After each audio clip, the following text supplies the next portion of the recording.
I want to refer to the MRBI. The MRBI is the Missouri River Basin Investigation Staff.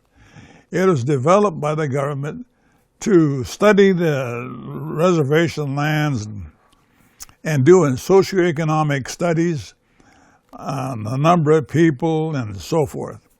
And I got a lot of those studies, and I put those in the Historical Society too. If somebody wanted to study those plans, these are all in print. And but the white rancher, he got a lot better price for his lands than the Indian. And I think in later years the government realized we really underpaid the Indian. And that's still going on today.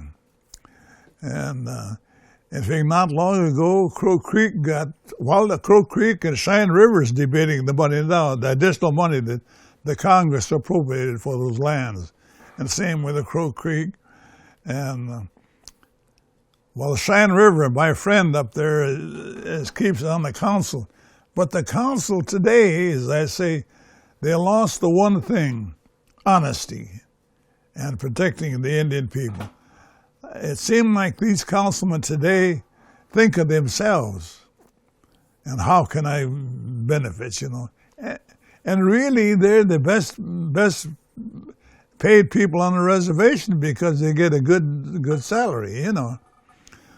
And that is a problem that took a long time to resolve. And the thing that I want to tell the public broadcasting system is that when we lost those lands, they took away all the life-saving food from the Indian. The Missouri River was the only treed areas. And as I said, there was all kinds of fruit, wildlife, and that sustained this. I grew up eating all this stuff and knowing what the foods are. And the Fish and Wildlife had an article not long ago about Indian foods. I said they forgot one thing, chanakpa, tree ears. But those tree ears are mushrooms that grew on trees. The Indians ate those because they're finding out that those mushrooms were really nutritious, you know. And you find those things. And then when the carriers were traveling from one reservation to the other, and of course in those days, as I say, no transportation, so they either just went on foot, but you could dig turnips out here. Right along this bluff, we would probably go out there and find the Indian turnips this spring. The Indian turnip is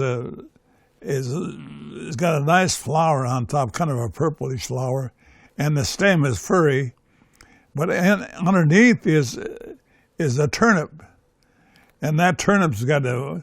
Now I used to have a whole string of them here, but I guess my grandsons took it. It has a bark on it like a tree.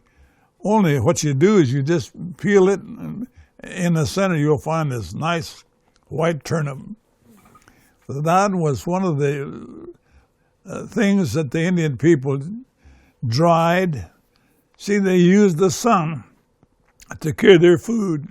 There was no refrigeration, so they were ingenious in using the sun and harvesting these foods in season. You know, like a turnip, a June berry, only in June you harvest those because, you know, they turn bitter. And I wanted to tell the Fish and Wildlife that, but I never got a chance to. But the chanakpa is a tree ear.